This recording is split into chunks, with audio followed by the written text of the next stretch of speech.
We are outgunned and we are outmanned. Can bring the rain. We got no money. That falls like rain. But we have each other and nothing left to lose.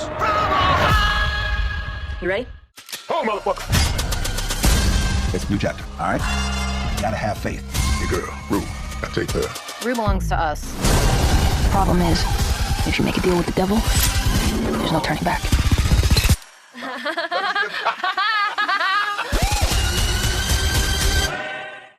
Hola, ¿cómo están? Espero que se encuentren muy bien. En esta ocasión vamos a repetir el formato del video anterior, donde hablamos de 2 estrenos en un mismo episodio. Y creo que tiene bastante sentido hacerlo así, porque ambas series representan el cierre de una etapa muy importante para la televisión reciente. Por un lado, tenemos The Bear, una serie que redefinió cómo contar historias dentro de una cocina profesional.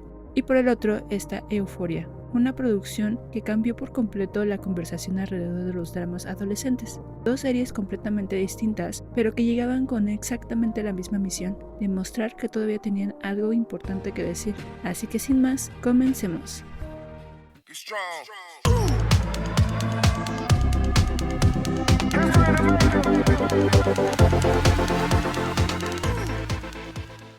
Después de una tercera temporada que dividió muchísimo al público y una cuarta que intentó recuperar el rumbo, The Bear llega a su cierre definitivo. Y más que sentirse como una temporada tradicional, estos episodios funcionan casi como una película dividida en capítulos. Todo gira alrededor de un único objetivo: salvar el restaurante antes de que se termine el tiempo.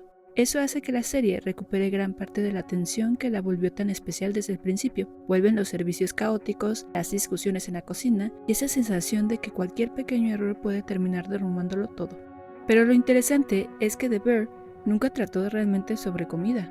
Siempre habló de personas intentando sanar mientras cocinaban para otros. Carmy continúa peleando contra sí mismo. Sydney enfrenta el peso de convertirse en líder y Richie termina consolidándose como uno de los personajes con mejor desarrollo de toda la serie.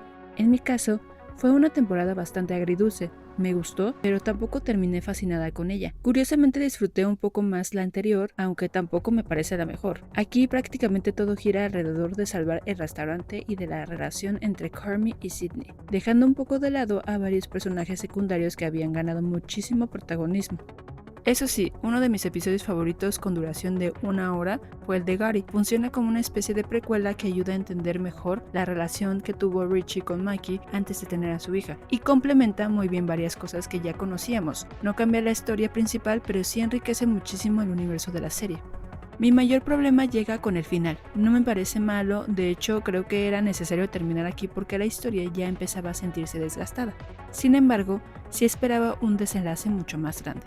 Después de 5 temporadas construyendo tanta tensión emocional, me faltó ese último golpe que la hiciera completamente inolvidable. Aún así, las actuaciones siguen siendo extraordinarias. Jeremy Allen White, Ayo Edebiri y Ebon Moss-Bachrach vuelven a demostrar por qué este reparto es uno de los mejores de la televisión actual. Al final, The Bear quizás no alcanza el nivel de sus primeras 2 temporadas, pero sigue siendo una de las mejores series contemporáneas. Christopher Storer no acertó siempre, pero creó una historia que seguramente seguirá siendo referencia cuando hablemos de televisión en esta década.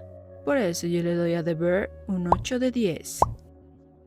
Si The Bear llegaba con la presión de cerrar bien, Euphoria tenía el reto todavía más complicado: reinventarse. El salto temporal de 5 años abría muchísimas posibilidades. Rue ahora vive atrapada entre trabajos precarios y el narcotráfico. Cassie intenta construir la vida que siempre soñó explotando su imagen en plataformas como TikTok y OnlyFans. Lexi termina trabajando para una showrunner importante en Hollywood. Jules se convierte en Sugar Baby. Nate trata de sacar adelante el negocio familiar y Maddie encuentra un camino dentro de Hollywood. Sobre el papel, la idea era bastante interesante, porque la temporada intenta hablar de algo muy vigente. Una generación que vive bajo tanta presión económica que muchas veces siente que la única manera de aspirar a una vida estable es monetizando su cuerpo, su imagen o entrando a trabajos cada vez más polémicos. Dependiendo de cómo la quieras interpretar, puede verse como una crítica al capitalismo moderno y a la economía de la atención, o como otra temporada que sigue sexualizando constantemente a sus personajes femeninos, y creo que ambas lecturas son completamente válidas. El problema es que Sam Levinson vuelve a quedarse mucho más cerca de la provocación que del desarrollo de esas ideas. Hay momentos donde parece que la serie tiene muchísimo que decir, pero termina perdiéndose entre el espectáculo y el impacto visual. Eso también se refleja en sus personajes. Zendaya vuelve a estar increíble como Rue.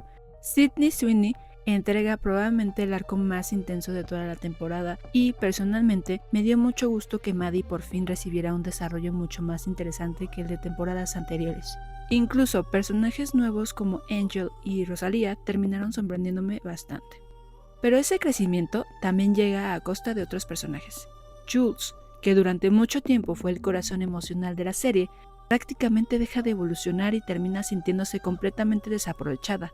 Lo mismo sucede con Nate, que pierde gran parte de la presencia que tenía al inicio. A eso también se suma un cambio muy importante detrás de cámaras. La salida de Labyrinth pesa muchísimo.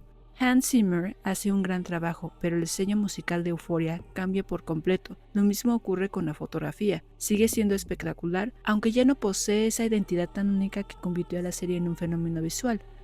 En lo personal no me parece la peor temporada, de hecho sigo creyendo que la segunda fue más inconsistente narrativamente, pero sí siento que este cierre nunca termina de aprovechar todas las posibilidades que tenía sobre la mesa. Aún así, es imposible negar el legado de Euphoria.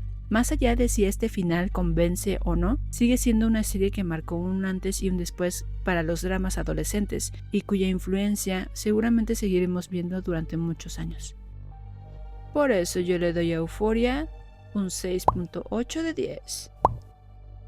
Al final, tanto The Bear como Euphoria cargaban con el mismo reto, estar a la altura del fenómeno en el que ellas mismas se habían convertido.